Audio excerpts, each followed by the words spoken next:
کہ اللہ کی مسجدیں وہی آباد کرتے ہیں جو اللہ اور قیامت پر ایمان لاتے ہیں اور نماز قائم کرتے ہیں اور زکوٰۃ دیتے ہیں اور اللہ کے سوا کسی سے نہیں ڈرتے، تو قریب ہے کہ یہ لوگ ہدایت والوں میں ہوں۔ اللہ اکبر۔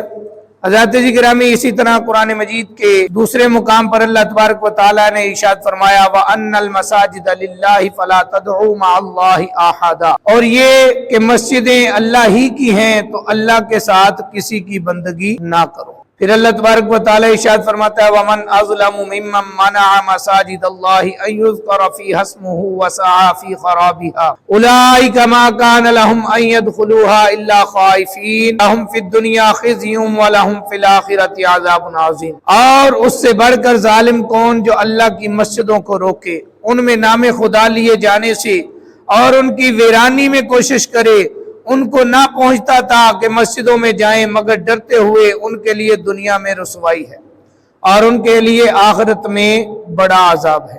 حضرت جی گرامی، حضرت ابو ہریرہ رضی اللہ تعالیٰ عنہ روایت فرماتے ہیں کہ آقا کریم علیہ السلام نے ارشاد فرمایا اللہ تعالیٰ کے نزدیک تمام مقامات میں سے محبوب مقام مسجدیں ہیں اور تمام جگہوں سے بری جگہ اللہ تعالیٰ کے نزدیک بازار ہے۔ آقا کریم علیہ السلام نے ارشاد فرمایا مومن مسجد میں ایسے ہے جیسے مچھلی پانی میں، منافق مسجد میں ایسے ہے جیسے پرندہ پنجرے میں۔ جیسے پرندہ پنجرے میں پر پھڑ پھڑاتا ہے، منافق کو مسجد میں سکون نہیں آتا، وہ بھی اسی طرح مسجد میں بے چین رہتا ہے۔ جو اللہ کا بندہ ہے، جو مومن ہے، وہ مسجد میں جیسے ہی داخل ہوتا ہے اس کی طبیعت میں اطمینان آ جاتا ہے، سکون آ جاتا ہے۔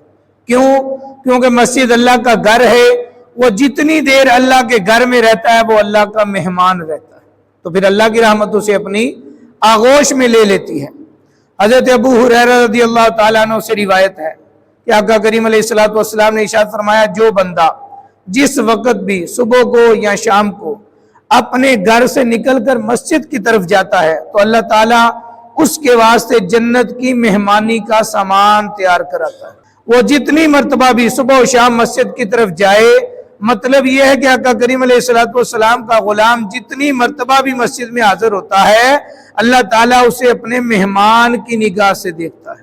جنت میں مہمانی کا خاص سامان تیار کراتا ہے جو جنت میں پہنچنے کے بعد سامنے آئے گا، تو یہ مہمانی ہر ایک کو اللہ تبارک و تعالیٰ نصیب فرمائے۔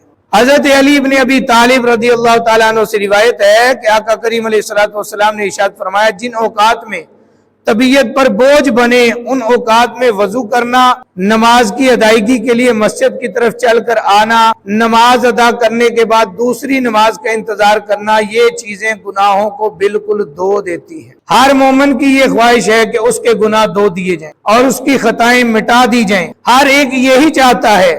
یہ اس وقت تک ممکن ہے جب ہم مساجد کا رخ کریں، اللہ کے گھروں کو آباد کریں، اس معبود برحق کی عبادت کرے، کیونکہ جب انسان اس ارادے سے مسجد میں آئے گا تو اس کے گناہ دھل جائیں گے، اللہ تعالیٰ اس کو اپنی رحمت میں لے لے گا۔